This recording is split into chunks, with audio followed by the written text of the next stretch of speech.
বিস্ময় ব্যান্ডের প্রথম অ্যালবাম আনমনের মোড়ক উন্মোচন উপলক্ষে ২১শে নভেম্বর রাজধানীর একটি হোটেলে সাংবাদিক সম্মেলন আয়োজন করা হয়। বিস্ময় ব্যান্ড তাদের প্রথম অ্যালবাম ১২টি রক ঘরানার গান দিয়ে সাজিয়েছেন। মোড়ক উন্মোচন অনুষ্ঠানে প্রধান অতিথি হিসেবে উপস্থিত ছিলেন বিশিষ্ট কণ্ঠশিল্পী জনাব আয়ুব বাচ্চু। বিস্ময় আমার কাছে খুব ভালো লেগেছে যে আসলে মানুষের ম্যাচুরিটির সাথে সাথে মানুষের টেস্ট চেঞ্জ হতে থাকে। তো আবির এই অ্যালবামটাতে ওরা এর চেয়ে অনেক হার্ড স্টাফ ওরা বাজিয়েছে। বিস্ময় ব্যান্ডের সদস্য সংখ্যা ৮। বিস্ময় শুরু 1994-এ। আমি আর তাহিদ আমরা স্কুলমেট, আমরা দুজনেই স্টার্ট করি বিস্ময়, যার অনেকদিন আমরা মিউজিকের বাইরে ছিলাম। আমরা নাইটমেয়ার নামে একটা ব্যান্ডের সাথে ছিলাম।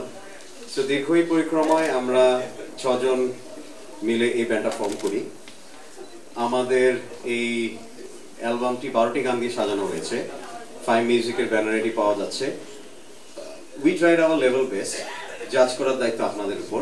এই অনুষ্ঠানে বিশেষ অতিথি হিসেবে উপস্থিত ছিলেন ফাহিম মিউজিকের কর্ণধার জনাব মোহাম্মদ মুনির। আপনারা যদি আমাদের গানগুলা সবার মাঝে ছড়ায়া দেন, আমাদের যে অ্যালবামের গানগুলা, তাহলে আমার মনে হয় আমাদের এখানে যারা আসছেন এদের যে কষ্ট করে অ্যালবামটা তৈরি করছে এটার সফলতা আসবে।